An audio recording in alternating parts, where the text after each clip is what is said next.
Très heureux de vous savoir nombreux à cet instant. Mesdames, Messieurs, bonsoir et bienvenue à cette grande édition du journal sur la chaîne des références. Mais avant toute chose, découvrons les sommaires.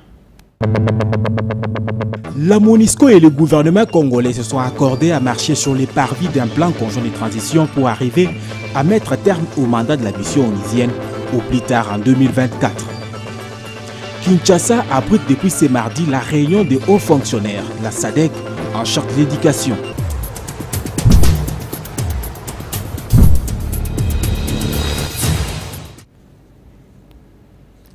Rebonsoir, les experts des Nations Unies ont finalement mis à la disposition de tous un rapport définitif sur l'état sécuritaire de la République démocratique du Congo. Et ces rapports s'affichent comme une redite des faits préalablement dénoncés par les autorités de la République démocratique du Congo. Commentaire Fofana Mukubi. Les rapports finaux des experts des Nations Unies sur la situation sécuritaire en République démocratique du Congo tombent en faveur de la raison et vient étoffer les déclarations de plusieurs autorités du Congo et d'Afrique, parmi lesquelles le président Félix Tshisekedi. En effet, maints efforts fournis par les numéros 1 de la RDC pointant du doigt l'ombre du Rwanda dans des tueries et massacres perpétrés à l'est de son pays par des groupes rebelles bien identifiés et dont le M23 reste le plus remarquable, ainsi que de la présence sur le sol de son pays des éléments de la force de défense du Rwanda, FDR en cycle, rencontrent aujourd'hui l'alignement persuasif des États-Unis après celui des autres États. Les États-Unis ont salué ces rapports en condamnant et en rappelant à la raison le responsable de ces actes de violence. Ils attendent désormais la cessation des hostilités à l'est de la RDC, le retour de groupes armés non étatiques dans leurs pays respectifs, le retrait immédiat des éléments de FDR du territoire congolais et aux groupes armés nationaux de rejoindre par les biais des consultations avec le gouvernement l'armée loyale. Le peuple congolais en a assez et aspire profondément à sa quiétude jadis perdue. C'est pourquoi elle exhorte le pays qui s'inscrive à la logique de sanctionner le Rwanda et de mettre à l'état de nuire tous ces éléments de cœur. Cet appel est aussi lancé à la communauté dite internationale. Le briefing a été co-animé par le porte-parole du gouvernement, Patrick Mouyaya Katembwe, et la représentante spéciale du secrétaire général de l'ONU, Bintou Keïta. La question du départ de la MONUSCO du sol congolais a été au cœur de cet exercice de redevabilité, même si le boycott de Martin Fayoulou s'y est invité. Eric Izami et Boshilo Kizonzi pour les reportages. Mise en place du plan conjoint du retrait de la mission onusienne MONUSCO du sol congolais, Bintou Keïta, représentante spéciale du secrétaire général de l'ONU, a émis le vœu de voir le gouvernement congolais aider à la montée en flèche des forces armées de la République démocratique du Congo afin de ne pas laisser un vide après son départ. J'espère véritablement, mais vraiment véritablement, qu'une fois qu'on est parti, on n'est pas à revenir. Je crois que, comme je l'ai dit, on doit travailler à notre propre disparition. Mais ça doit être une disparition qui est effective. J'étais très peinée lorsque je suis arrivée en mars 2021 et qu'on m'a expliqué qu'on était parti des Kasaï et qu'on a dû revenir d'Ardar en 2016-2017 parce qu'il y avait le phénomène Kamwina Sapo. Le ministre de la Communication et Médias, Patrick Mouyaya, a rassuré que le gouvernement central met tout en œuvre pour le retour de la paix. Ici, nous travaillons à trouver des solutions dans la durée pour un problème qui se pose depuis bien longtemps. Ici, le gouvernement travaille pour que toutes les zones qui étaient sous administration M23 puissent revenir aux autorités locales, et c'est dans cette dynamique que nous sommes. Et ça le sera, et ce sera dans les prochains jours, on vous le dira. Et la question du boycott des élections par Martin Fayoulou Madidi s'est invitée au débat. Dans 6 jours, on va convoquer l'électorat, on pourra déposer des candidatures. Je pense qu'aujourd'hui, si vous faites un sondage, les Congolais veulent aller voter. Après, on ne va pas revenir sur, malheureusement, sur les processus électoraux. Nous revivons ce qu'on a vécu avec les différents processus. Souvenez-vous de 2006, de 2011. 2018, on ne voulait pas de la machine à voter. Bon, finalement, c'est la machine à voter qu'on a adorée après. On ne voulait pas du fichier, finalement, on a participé à ces élections-là. C'est un peu la répétition de l'histoire. Nous ne voulons pas aller dans ce genre de considérations. Nous considérons que nous, notre travail comme gouvernement, c'est de nous assurer que nous assurons la sécurité et les financements du processus et que pour le reste, il appartient à la CENI, justement, de voir comment elle gère les parties prenantes sur les questions qui les concernent. Pour la stabilité de la sous-région de Grand Lac, la démocratie n'accorde aucune place à la violence, mais chacun doit développer son argumentaire pour solliciter le suffrage dans la paix.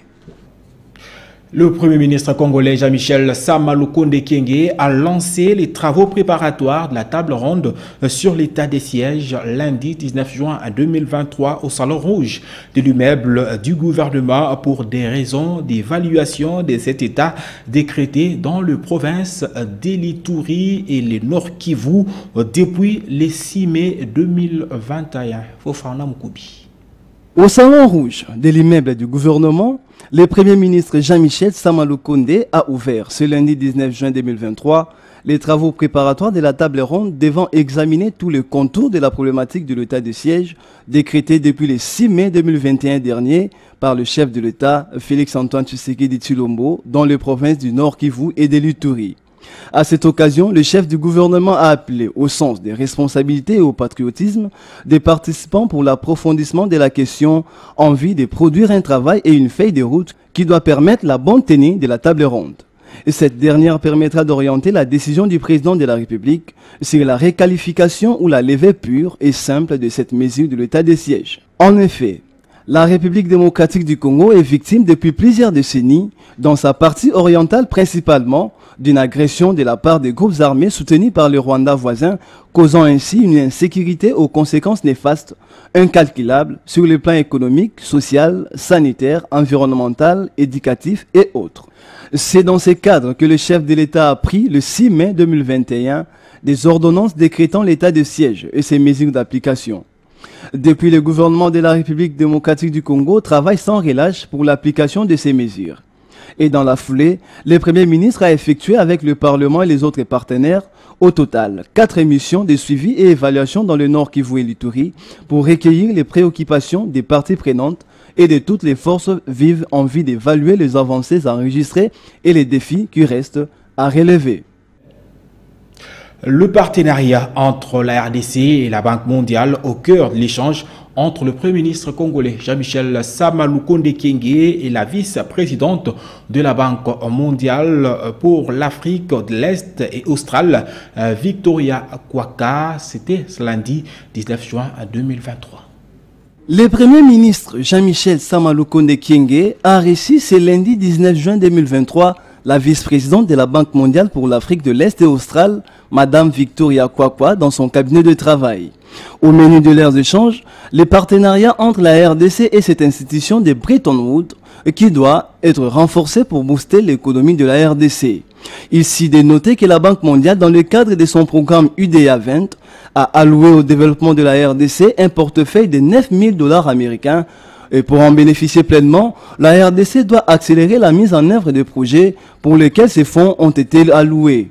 Et c'est ce qu'a lâché la représentante de la Banque mondiale en séjour à Kinshasa. On a parlé vraiment sur comment est-ce qu'on peut renforcer notre partenariat, le partenariat entre la Banque mondiale et la RDC, pour qu'ensemble on puisse pousser davantage le développement du pays, pour qu'on puisse avoir beaucoup plus de résultats.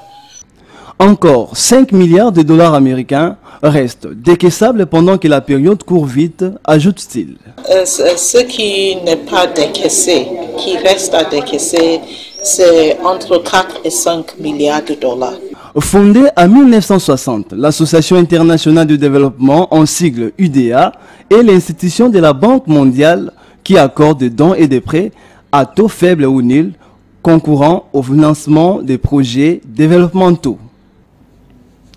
Chaque 20 juin, le monde célèbre la journée mondiale des réfugiés. Pour cette année 2023, le thème choisi est de l'espoir loin de chez soi. Cette date a été instituée par les Nations Unies pour rendre hommage aux réfugiés à travers le monde. Commentaire, Céline Noura Massiala, Sylvie Fortuné-Mboula.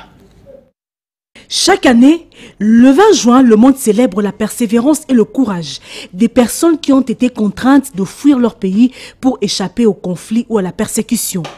Les thèmes de la journée mondiale de réfugiés cette année 2023 est « De l'espoir loin de chez soi ». La journée mondiale du réfugié est une journée internationale qui a été instituée par les Nations Unies pour rendre hommage aux réfugiés à travers le monde. Elle a lieu chaque année et met en lumière la force et le courage de personnes qui ont été forcées de fuir leur pays pour échapper aux conflits et aux persécutions.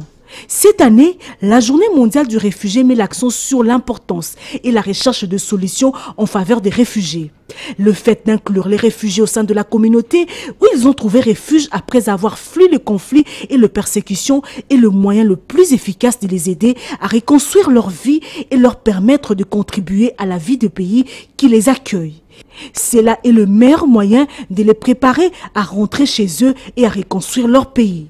Une fois que les conditions leur permettront de le faire de moyens libres et sûrs, aussi de favoriser leur développement et leur épanouissement. La ministre d'État, ministre à la Justice, Rose Mutombo Kiese, a pris part au forum de l'Alliance internationale anticorruption. Elle a aussi effectué des visites d'échange d'expériences avec ses homologues ivoiriens sur l'apatridie à Abidjan du 13 au 16 juin 2023. Reportage Sylvie Fortuné-Mboula. La ministre d'État, ministre de la Justice, a pris part du 14 au 16 juin dernier à Abidjan, capitale de la République de la Côte d'Ivoire, au forum de l'Alliance internationale anticorruption du groupe de la Banque mondiale qui avait pour thème renforcer les efforts de gouvernement visant à lutter contre la corruption. Perspective régionale en Afrique. Toujours à Abidjan, la ministre de la Justice nationale a, dans le cadre de partage d'expériences sur la question de l'apatridie, sur initiative du Bureau de Haut Commissariat des Nations Unies aux réfugiés en RDC, échangé avec ses homologues ivoiriens des affaires étrangères, de l'intérieur et sécurité, ainsi que celui de garde de sceaux, justice et droits humains. Dans son intervention, Rose Mutombo Kiese a fait savoir que pour lutter contre la corruption en RDC, le gouvernement a renforcé le cadre juridique par la redynamisation de la Cour de comptes, l'inspection générale de finances, pour développer les outils afin d'accompagner les institutions publiques pour qu'elles gèrent à bon escient les fonds qui sont mobilisés. Il y a aussi la mise en place de l'Agence nationale de lutte contre la corruption et la CNAREF, qui est la cellule qui travaille contre les blanchiments de capitaux et les financements du terrorisme, sans oublier la magistrature, c'est-à-dire des magistrats qui travaillent au quotidien sur ces différentes infractions attachées à la corruption. Aussi, la ministre d'État Rose Mutombo Kiese a effectué des visites de change d'expérience avec ses homologues ivoiriens en matière de lutte contre l'apatridie, car le pays de Alassane Ouattara est plus avancé en matière de lutte contre cela. Pour rappel, la Côte d'Ivoire a adhéré aux 2 conventions sur l'apatridie, a harmonisé son cadre légal sur la nationalité et mis en place des mécanismes de détermination des statuts et de protection des apatrides à travers la commission d'éligibilité. Restons toujours dans les cercles de la justice pour vous dire que David Christophe Mukendi, premier président de la Cour de cassation, séjourne en Bujumaï, chef-lieu de la province du Kasaï oriental depuis lundi 19 juin 2023. L'objectif de sa mission est à suivre dans cet élément signé par la cellule de communication du gouvernorat de province. Le gouverneur de province, Patrick Mathias Kabeyamachabidi, a reçu ce lundi 19 juin, en fin d'après-midi, le premier président de la Cour de cassation, David Christophe Mukendi Moussanga, en mission officielle au Kasaï oriental.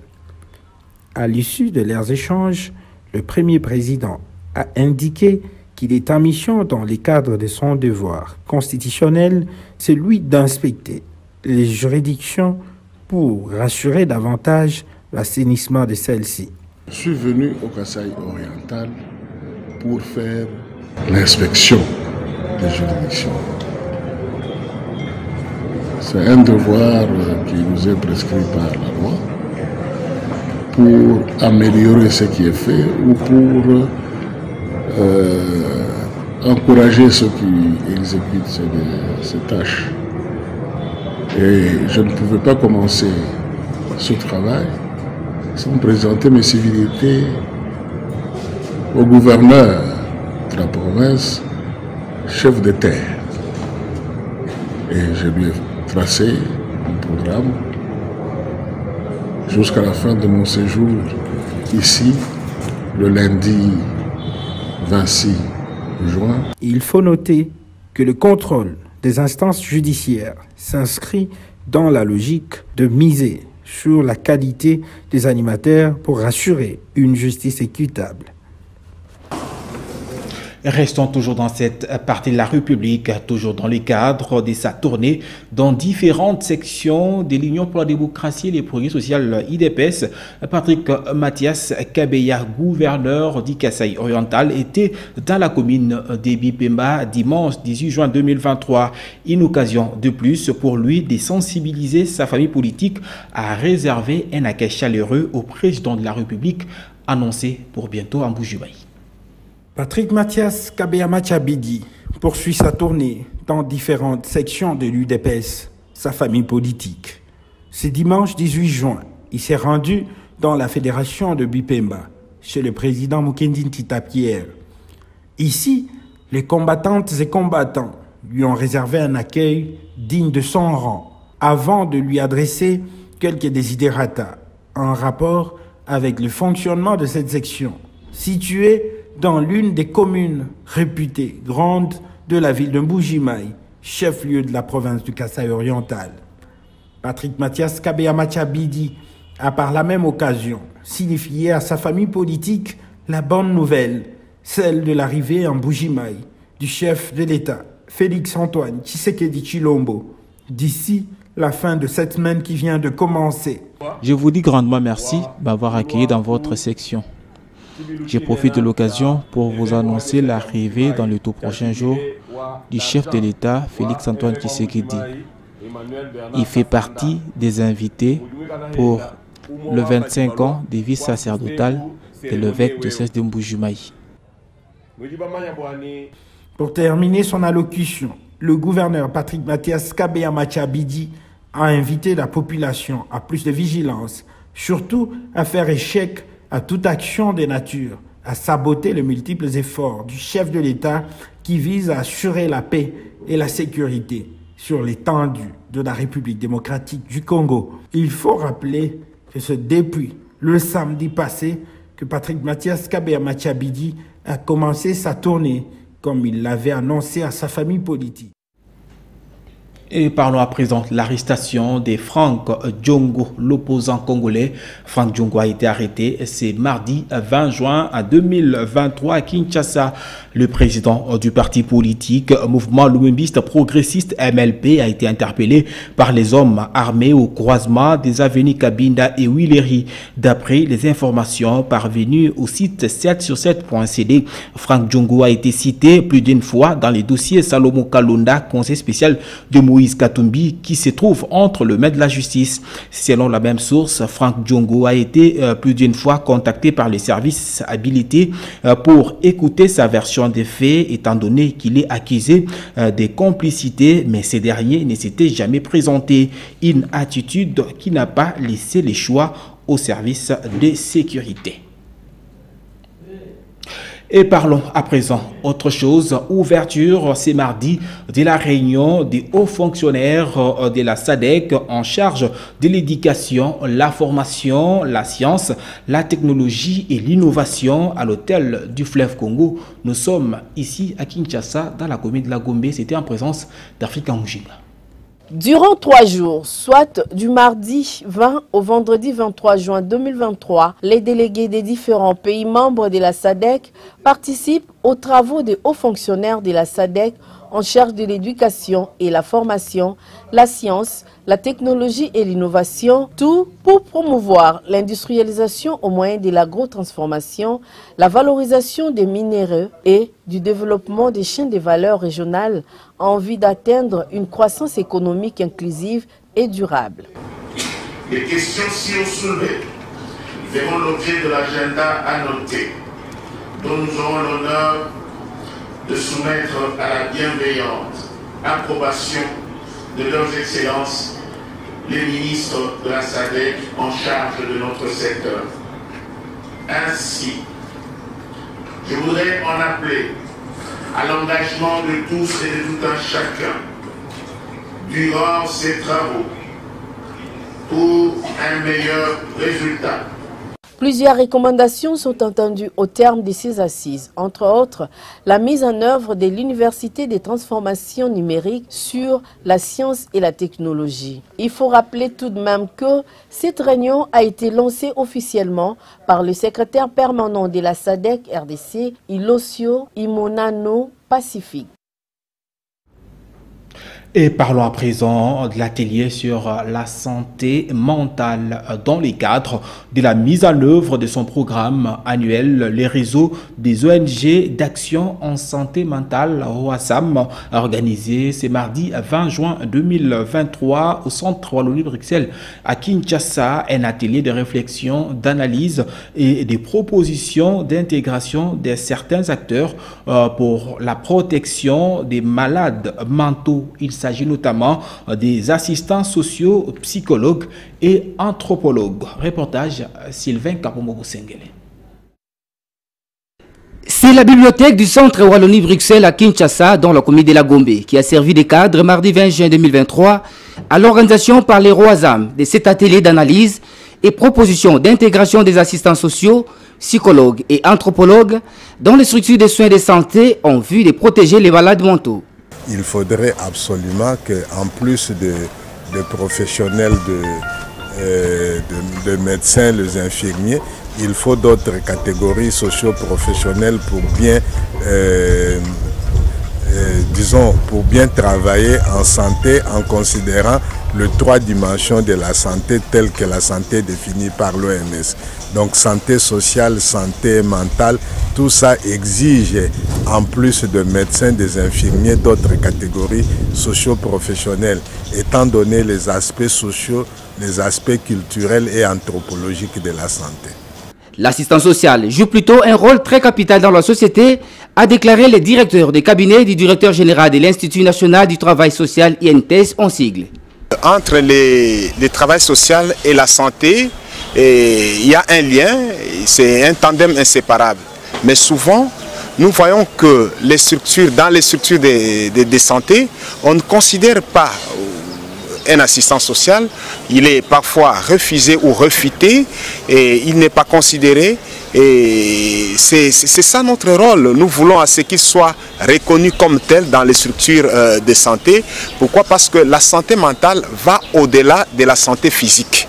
Voyez, nous n'avons Prenons à présent cette actualité à l'occasion du 50e de la journée mondiale de l'environnement qui est célébrée chaque année le 5 juin depuis 1973 à l'Ordre national des architectes de la RDC. ONA, par le truchement de sa commission construction verte, a organisé ce mardi à 20 juin 2023 une journée de réflexion sous le thème défi de l'architecte congolais face à la pollution plastique. C'était au musée national en présence d'Adelbiso Saïpati Mboussi. Cette grande messe des architectes sur la pollution plastique a constitué un cadre permanent de réflexion sur les solutions alternatives à proposer face aux matériaux plastiques qui constituent une menace sérieuse pour l'environnement congolais. Le secrétaire général de l'ONA, M. Deschou Ngandou, explicite. En fait, ce qui a fait le clou de beaucoup d'interventions, c'est la mauvaise gestion des plastiques. Et ça, c'est évident et c'est observé ici chez nous dans nos différentes villes. Vous voyez comment la mauvaise utilisation des plastiques est en train de polluer l'environnement, de rendre cet environnement désagréable à vivre, à cohabiter avec. Et voilà pourquoi, autour de cette situation-là, la recommandation la plus importante, c'est d'amener la population à renoncer au plastique. Ça, c'est ce qui est très important. Mais ça ne va pas se passer de manière brute, pas par une cassure, mais il faut une approche de se retirer progressivement et de pouvoir s'adapter à autres usages pouvant compenser ou plutôt remplacer l'usage de plastique. Les développements durables qui passent par la pollution zéro pensent les participants à cette journée de réflexion, exige à tout prix l'éradication de la présence excessive et néfaste des plastiques dans l'environnement, avec des conséquences dévastatrices. Qu'à cela ne tienne, l'utilisation du plastique est quand même dangereuse, mais aussi bénéfique. L'État doit faire la part des choses. Une promesse bien tenue au nom de la diversification de l'économie. Le PDG de Kibali Gold Mine, Dr Marc Bristow, a réussi à réintroduire 16 rhinocéros sur 76 attendus au parc des Garamba. Ses soutiens à l'économie du tourisme dans les Hautes-Tuélé a réjoui considérablement la population. La suite avec Eric Izami dans ses reportages. La population a eu le bonheur de goûter à la joie d'accueillir le pachyderme revenu pour donner un coup de pouce au tourisme. Et le parc national de la Garamba, par cette arrivée, reprend ses lettres de noblesse avec les rhinocéros blancs qui a longtemps assuré sa réputation. En effet, basé à Doko, cité du territoire de Ouatsa dans le Haut-Ouélé, les responsables de Kibali Gold Mines savent pertinemment bien que la mine d'exploitation aurifère ne pourra pas donner de l'emploi à tout le monde. D'où l'idée de booster les secteurs du tourisme. Sur 76 bêtes, 16 rhinocéros ont été réintroduits à Garamba. L'idée est signée Marc Bristow, PDG de Kibali Gold Mines. Pari gagné. Après l'idée, il est passé à la pratique pour concrétiser sa promesse, louable, car aujourd'hui, avec la réintroduction des rhinocéros dans le parc de la Garamba, afin d'engranger des devises par l'attractivité que cet animal rare va offrir. Nous supposons que ces animaux vont attirer l'attention du monde entier et que le monde entier, s'ils ont cette attention-là pour les animaux, peuvent comprendre que il y a des hommes qui vivent pour tous ces animaux. Il y a un parc qui se retrouve dans notre province et la province tient à ce qu'il tire des dividendes vérités et proportionnelles. Marc Bristow pense et surtout met en pratique toutes ces idées à valeur d'or. Autant il a, avec tout Kibali Gold Mines, initié plusieurs projets intégrateurs qui favorisent la diversification de l'économie et l'exemple peut réellement inspirer d'autres opérateurs du secteur minier qui reste un chapitre important pour la RDC. Il s'est tenu les lancements officiels des activités de l'association sans but lucratif Les Amis de Patrick Kayembe Sumpi dimanche 18 juin 2023 à Mongafula au quartier Massangambila.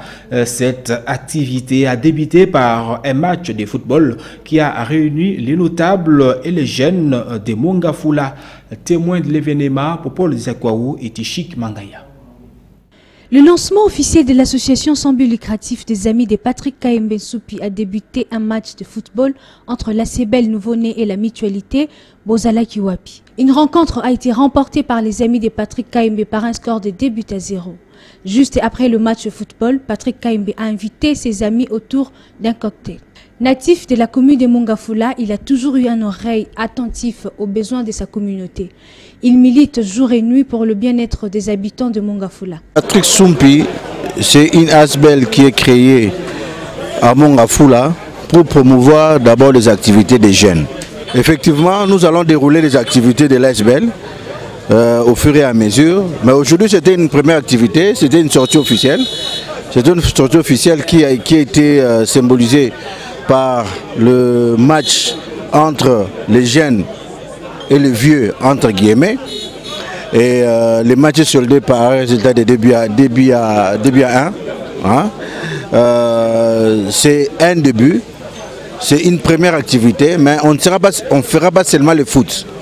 On fera aussi des activités qui tendent à faire en sorte que les jeunes soient dans des activités plus productives pour l'intérêt de notre commune de Mongafula. Maître Mwanda de l'ACBL Les Amis de Patrick Kayembe a salué cette belle initiative. Patrick Kayembe Sumpi a prévu plusieurs activités culturelles, scientifiques et sportives pour réveiller plus de conscience de la population de Mongafula de lutter contre toute forme des anti-valeurs. Et c'est la fin de ces éditions du journal, mais avant toute chose, prenons les rappels des titres. La MONUSCO et le gouvernement congolais se sont accordés à marcher sur les parvis d'un plan conjoint de transition pour arriver à mettre terme au mandat de la mission onusienne au plus tard en 2024. Kinshasa abrite depuis ce mardi la réunion des hauts fonctionnaires, la SADC, en charge de l'éducation.